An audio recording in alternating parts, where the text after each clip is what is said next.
Hi friends, welcome back to Swarna's world. ఎలా ఉన్నారండి? అందరూ బాగున్నారా? నేనైతే చాలా బాగున్నానండి. మీరందరూ కూడా ఇంకా బాగుండాలని మనస్ఫూర్తిగా కోరుకుంటున్నాను.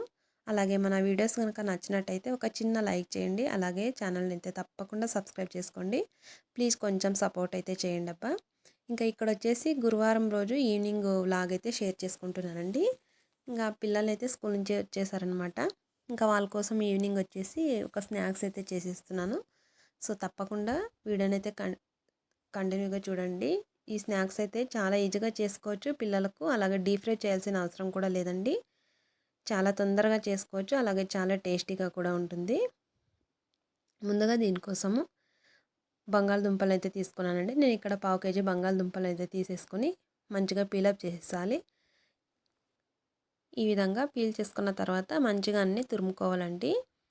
మరీ చిన్నగా ఉన్న సైడ్ తురుముకోకుండా మీడియం సైజ్ అయితే తురుముకోవాలన్నమాట. ఈ విధంగా అన్నీ తురిమేసుకుంటే సరిపోతుంది. ఐటమ్స్ కూడా మనం ఎక్కువగా యూజ్ చేయమండి. చాలా తక్కువ ఐటమ్స్తోనే చాలా టేస్టీగా అండ్ క్విక్గా చేసుకోవచ్చు. పిల్లలు కూడా చాలా ఇష్టంగా తింటారండి.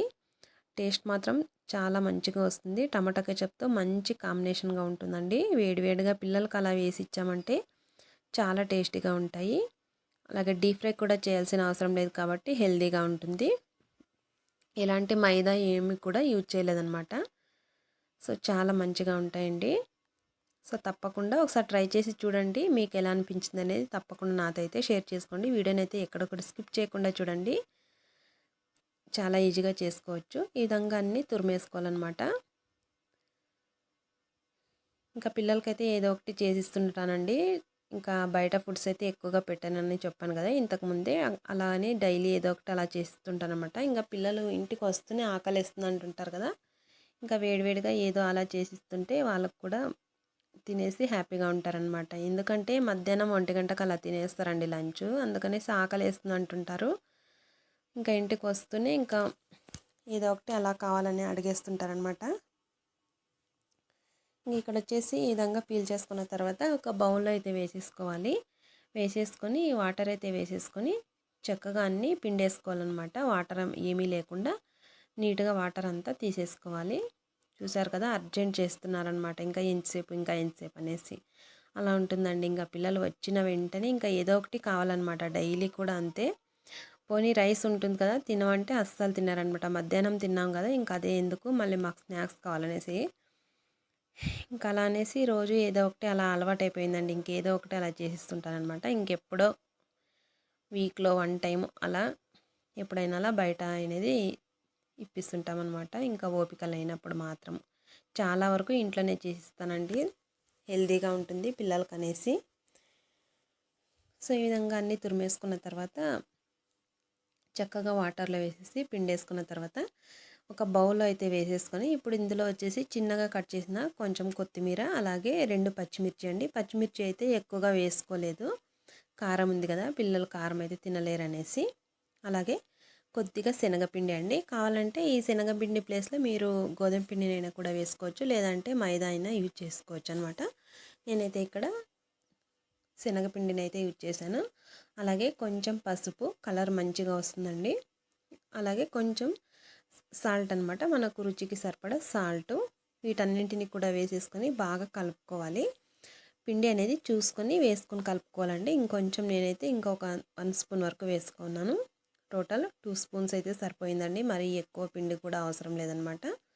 సో చూసారు కదా, ఈ విధంగా సరిపోతుందనమాట. మరీ ఎక్కువసేపు ఉంచకూడదండి, వెంటనే వేసేసుకోవాలి.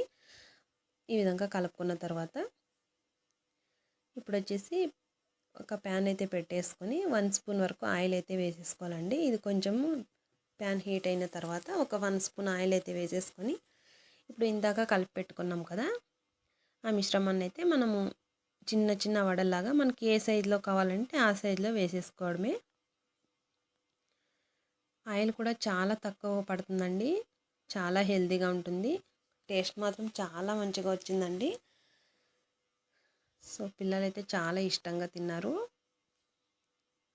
ఒకసారి తప్పకుండా ట్రై చేయండి. మీ పిల్లలు కూడా చాలా మంచిగా ఇష్టపడతారనమాట. సో ఈ విధంగా 1 స్పూన్ ఆయిల్ అయితే సరిపోతుందన్నమాట. అంతే, ఇంకా ఎక్కువ కూడా అవసరం లేదు మనకు. ఈ విధంగా ఒక సైడ్ కాలిన తర్వాత మరొక సైడ్కి అయితే టర్న్ చేసేసుకోవాలి. 2 సైడ్స్ కూడా మంచిగా కాల్చుకుంటే సరిపోతుంది. సో చూసారు కదా ఎంత మంచిగా కలర్ అయితే వచ్చేసిందో. చాలా అంటే చాలా మంచిగా వస్తాయండి. టేస్ట్ మాత్రం చాలా అంటే చాలా బాగుంటుంది. ఈ విధంగా 2 సైడ్స్ కూడా కాల్చుకొని తీసేసుకోవడమే. సో చూసారు కదా ఎంత మంచిగా కలర్ఫుల్గా ఉన్నాయో. పిల్లలైతే ఇంకా టమాటా కెచప్ అయితే లాగించేశారనమాట. చాలా టేస్టీగా ఉన్నాయనేసి చాలా ఇష్టంగా తిన్నారు. ఇంకొంచెం చేయలేకపోయాం మమ్మీ అన్నారు. నెక్స్ట్ టైం చేస్తానులే అని చెప్పాను. 1/2 కేజీ బంగాళదుంపలు అయితే యూజ్ చేశాను నేను. అలా అనేసి సరిపోలేదు ఇంకొద్దిగా కావాలన్నారు ఇద్దరు కూడా. నెక్స్ట్ టైం ఎక్కువగా చేశాను అనేసి చెప్పాను. ఇంకా వాళ్ళకి స్నాక్స్ అనేది పెట్టేసి నేను ఇంకా కొద్దిగా హోంవర్క్స్ అయితే చేపించానండి. ఇంకా నైట్కి వచ్చేసి ఇక్కడ ఎగ్ కర్రీ అయితే చేస్తున్నాను. ఇక్కడ ఎగ్ కర్రీ కోసము 4 గుడ్లు అయితే తీసేసుకొని ఉడికించుకున్నానండి. ఈ విధంగా ఉడికించుకున్న తర్వాత పైన పొట్టంతా తీసేసి ఈ విధంగా ఘాట్లు అయితే పెట్టుకుంటున్నాను. పిల్లలైతే ఈ విధంగా రౌండ్స్గా కట్ చేయమని చెప్పారు. అందుకనేసి నేను ఈ విధంగా కట్ చేస్తున్నాను. లేదంటే కనుక మనకు నిలువుగా 4 సైడ్స్ అలా రౌండ్స్ పెట్టేసుకుంటే సరిపోతుంది. మా బాబు అయితే ఏమో జూపిటర్ షేప్లో కట్ చేయమని చెప్పాడండి. అందుకనేసి నేను ఇక్కడైతే తిప్పల పడుతున్నాను అనమాట. మరీ ఎక్కువగా ఎలా చాకు అన్నాం అనుకో కట్ అయిపోతుంది అనేసి అలా జాగ్రత్తగా అన్నాను. సో ఈ విధంగా ఘాట్లన్నీ పెట్టేసుకున్న తర్వాత కొంచెం సాల్ట్ అలాగే కొంచెం కారం అయితే వేసేసుకొని బౌల్లోనే ఈ విధంగా చక్కగా కలిపేసుకుంటే ఎగ్స్ అనేది మంచిగా పడుతుందన్నమాట. ఈ విధంగా కలిపేసి పక్కన పెట్టుకున్నాను. ఇప్పుడు వచ్చేసి ఒక బాండ్లో అయితే తీసేసుకొని 1 స్పూన్ వరకు ధనియాలండి, అలాగే 1 స్పూన్ వరకు జీలకర్ర అయితే వేసేసుకోవాలి. ఈ విధంగా రెండింటిని కూడా లో ఫ్లేమ్లో పెట్టేసుకొని మంచిగా వేయించుకోవాలన్నమాట. హై ఫ్లేమ్లో పెట్టేస్తే మాడిపోతాయండి. అందుకనేసి లో ఫ్లేమ్లోనే పెట్టుకొని చక్కగా వేయించుకోవాలి. ఈ విధంగా ఫ్రెష్గా మనము పౌడర్ చేసి వేసుకుంటే చాలా అంటే చాలా రుచిగా వస్తుందండి. ఇప్పుడు ఈ విధంగా వేయించుకున్న తర్వాత ఒక ప్లేట్లో అయితే తీసేసుకున్నాను. ఇప్పుడు ఇదే బాండ్లీలో 1 స్పూన్ వరకు ఆయిల్ అయితే వేసేసుకొని ఇప్పుడు మనం ఇందాక కలిపి పెట్టుకున్నాం కదా ఉప్పు కారము ఎగ్స్ అయితే వాటిని అయితే ఆయిల్లో వేసేసుకొని మంచిగా ఫ్రై చేసుకోవాలన్నమాట. ఎగ్ కర్రీ కూడా చాలా మంచిగా కుదిరిందండి. ఈ స్టైల్లో ఒకసారి ట్రై చేసి చూడండి. తప్పకుండా మీకైతే టేస్ట్ అయితే చాలా మంచిగా వస్తుందన్నమాట. సో ఈ విధంగా ఎగ్స్ అన్నిటినీ కూడా అలాగే వదిలేసామనుకో మనకు అతుక్కుంటాయండి. అందుకనేసి ఈ విధంగా కలుపుతూ వేయించుకోవాలన్నమాట.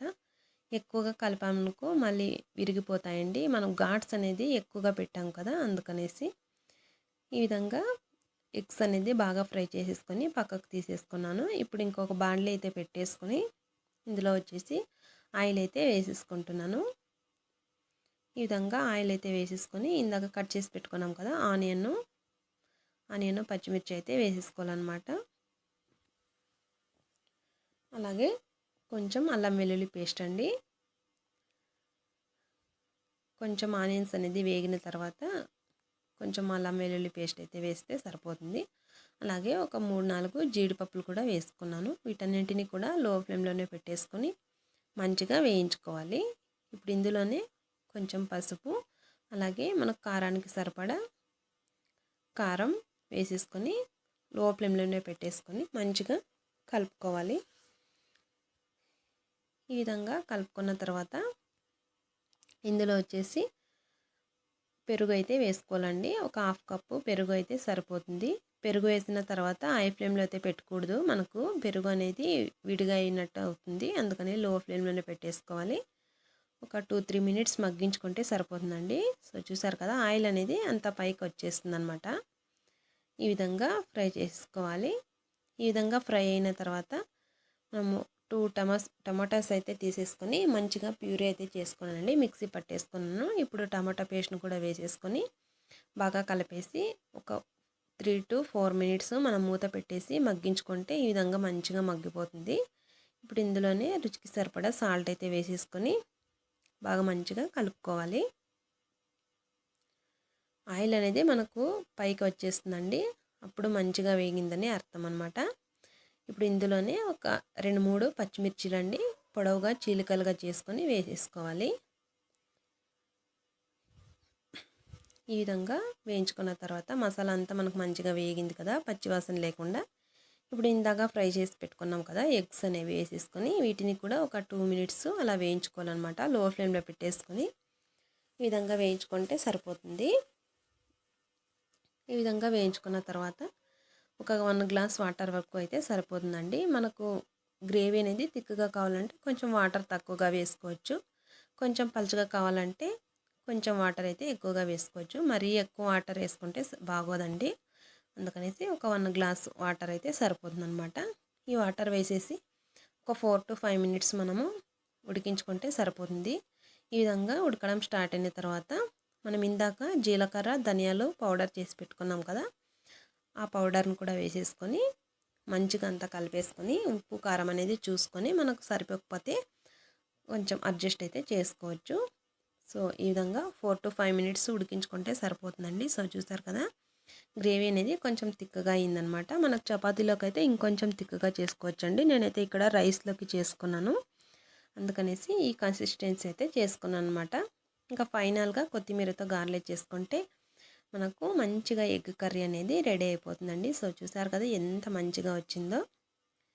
సో తప్పకుండా ఒకసారి ట్రై చేసి చూడండి. మీకు ఎలా అనిపించింది అనేది నాతో అయితే తప్పకుండా షేర్ చేసుకోండి. సో ఇదండి వాటి వీడియో. వీడియో కనుక నచ్చినట్టయితే ఒక లైక్ చేయండి. తప్పకుండా ఛానల్ అయితే సబ్స్క్రైబ్ చేసుకోండి. Thank you for watching.